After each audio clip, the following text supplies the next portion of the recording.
تاریخ میں آتا ہے ایک بادشاہ جنگل سے گزر رہا، اس نے اپنے سپاہیوں سے کہا کہ میری تو عادت ہے کہ کھانا مہمان کے ساتھ کھاتا ہوں، جاؤ کسی مہمان کو لے کر آؤ۔ انہوں نے کہا بادشاہ سلامت، یا کہاں مہمان ملے گا؟ کہا نہیں، ڈھونڈو۔ دیکھا تو ایک بیری کے نیچے بکریوں کا چرواہا اینٹ سر کے نیچے رکھ کر سو رہا ہے۔ اس کو اٹھایا کہ بادشاہ سلامت بلا رہے ہیں۔ اس نے کہا کہ میرا کیا رشتہ پاتا سلامت سے، میں نہیں جاتا۔ یہ جانے پر تیار نہ ہوا، زبردستی اٹھا کے لے گئے۔ بادشاہ نے کہا تم میرے مہمان کو لائے ہو، عزت سے لاؤ، یہ کیا بدتمیزی ہے؟ کہا بادشاہ سلامت یہ آنے پر تیار نہیں تھا۔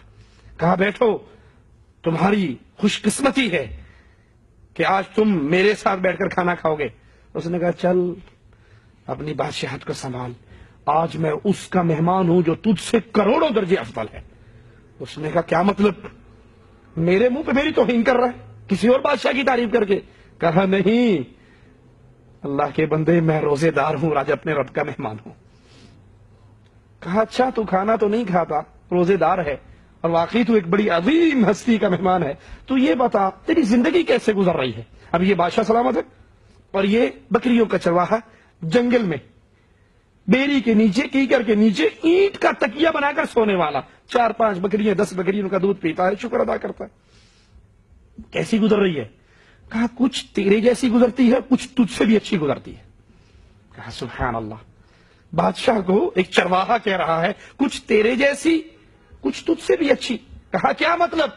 کہا جب میں سو جاتا ہوں نا، اور بادشاہ سلامت آپ بھی سو جاتے ہیں، بھلے میں کانٹوں پہ، پتھروں پہ، کنکریوں پہ سویا ہوا ہوں اور آپ ریشم پہ سوئے ہوئے ہوں، لیکن سونے کے بعد آپ کی اور میری کیفیت ایک ہو جاتی ہے۔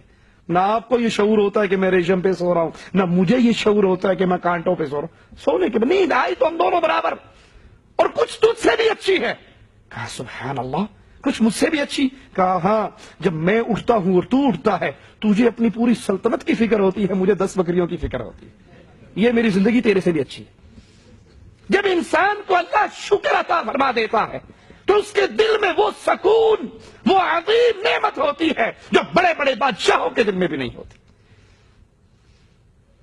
ایک اللہ کا بندہ اسی طرح بیت اللہ میں بیٹھا رب سے دعائیں کر رہا تھا، آنکھوں سے آنسو گر رہے تھے۔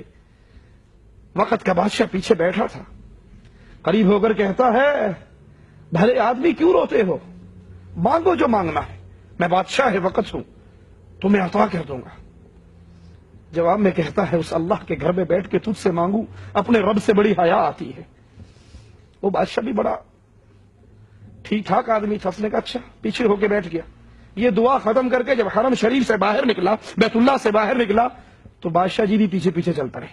اس دور کے بادشاہ، ان کا اخلاق باہر جا کر پکڑ لیا۔ کہا تو کہتا تھا اللہ کے گھر میں بیٹھ کے تجھ سے مانگوں، شرم آتی ہے، اب تو ہم دونوں ہی اللہ کے گھر سے باہر آ گئے نا، کیوں رو رہا تھا؟ مانگ، کیا مانگتا ہے؟ کہنے لگا کیا مانگوں، دنیا مانگوں یا آخرت مانگوں؟ کہا بھلے آدمی، آخرت کا میں بھی اللہ کا ویسے محتاج ہوں جیسے تو محتاج ہے، میرے پاس تو دنیا کے 4 پیسے ہیں، یہ مانگ، یہ تجھے دے سکتا ہوں۔